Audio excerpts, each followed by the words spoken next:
We make decisions every day that could alter the path of our life.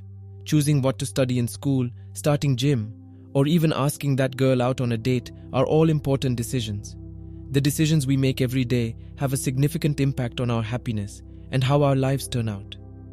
But we hardly ever pause to consider how we might truly improve our ability to make these decisions. One day, when Koji was weighed down by uncertainty, he overheard rumors about a wise Zen master who lived on a remote mountain. According to legend, this teacher had the knowledge to solve even the trickiest problems. Koji set off on a trek through thick woodlands and steep terrain in search of direction. Koji arrived at the Zen master's modest residence after a protracted and difficult journey. He was greeted with a friendly smile by the master, an elderly man with a calm demeanor. "Hello, young one. I sense a troubled heart within you," he continued. "Let's enjoy a cup of tea as you sit." Koji confessed his difficulties with decision-making when seated across from the Zen master. He acknowledged, "I fear that whatever decision I make, I will lose something precious." The Zen master said with a serious nod, "What does it mean to make better decisions in life? Similar to how there are no set standards for what constitutes a wise choice in general." In light of this, the Zen master said, "I want to define better as basically more intentional, or more conscious, or more in line with my core values. Therefore, in my opinion, the secret to making better life decisions is to discover many avenues for looking inward and determining what we genuinely desire from a particular circumstance. I've discovered a series of questions to ask myself that are incredibly helpful throughout the course of the last few years of making various life decisions. I ask myself some of these questions if I'm having a hard time making a choice in my life or a decision." The Zen master remarked, "I usually arrive at an interesting answer, and that helps me nudge my decision towards something that's a bit more intentional and a bit more conscious." Koji bowed and inquired, "Master, what are these questions?" "So question number 1 is, in a year's time, what would I regret not having started today?" There's a well-known saying that the best time to plant a tree was 20 years ago, the second best time is now. As a result, if you are faced with the difficult decision of starting anything new, you should use this. Should I, for example, begin exercising? I could always do it later, but will I regret not starting it today in a year? If you start something new now, you'll be glad you got a year of practice before doing it well in a year's time.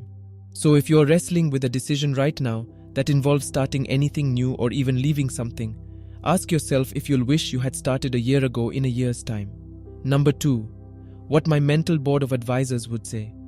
This is a great tactic if you have people you look up to or people who look up to you. The basic notion is that you want to create a mental board of advisors. You can even go a step further and say that this is a small group of people whose work or ideas you enjoy and respect. However, you are aware of all of your board of fans' work, belief, and attitude towards you. If you're ever stuck on a decision, just ask yourself, what would my mental board of advisors say? As a result, interesting things happen.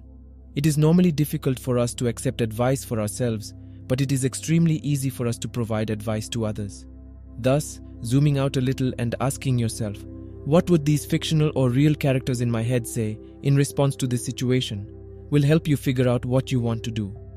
What is the risk of doing nothing? Asks number 3. Again, this comes into play when we make decisions in life about attempting something new or taking a chance. Quitting your job, asking that girl out, or beginning a new enterprise or business could all be examples.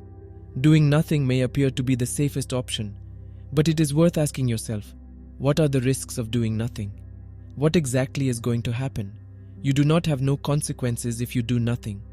Doing nothing is a decision in the same way that doing something is. By the way, if you're enjoying this video so far, I'd appreciate it if you could hit the like button and share it so that others may learn how to make difficult decisions. Number 3 is the deathbed question. When I'm on my deathbed, what will I regret having done or not done? This is extremely beneficial because it generally nudges us towards doing what we find interesting. People often regret the things they did not do rather than the things they did. If you have the option, for example, to take a gap year from university and travel around the world for a year, you will probably not regret it, but you will probably regret not doing it.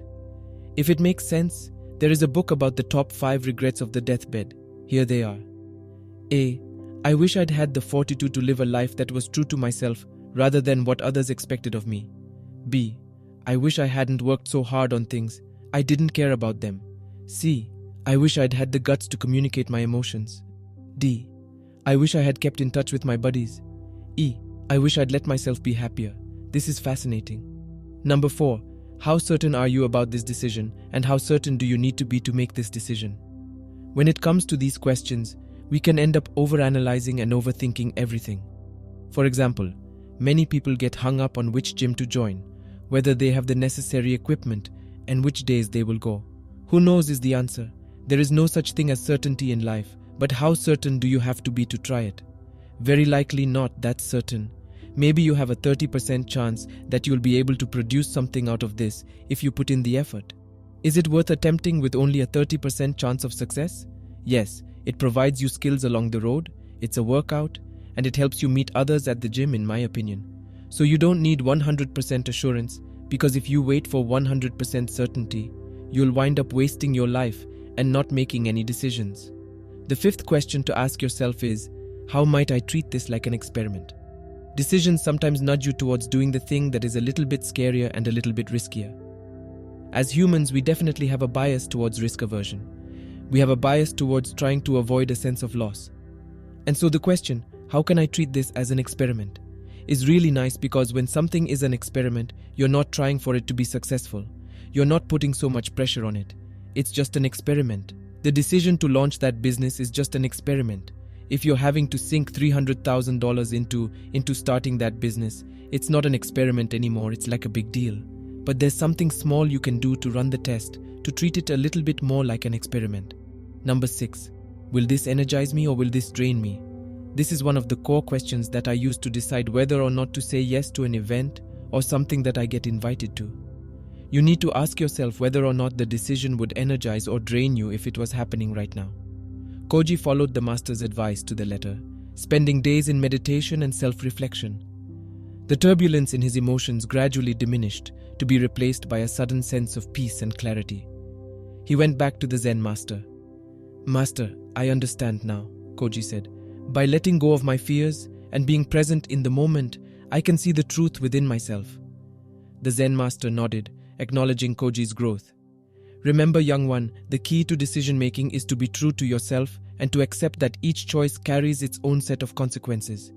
Embrace them with an open heart, knowing that every experience holds a lesson." With his heart now at peace, Koji returned to his village. Although life continued to present him with challenges, he faced them with newfound courage and clarity. The villagers noticed the transformation in him and sought his advice, unaware that his wisdom stemmed from the teachings of a humble Zen master atop a distant mountain. And so, Koji's journey of growth and enlightenment continued, guided by the simple yet profound wisdom of the Zen master. In embracing life's decisions with grace and mindfulness, he found the path to a more fulfilling and purposeful existence.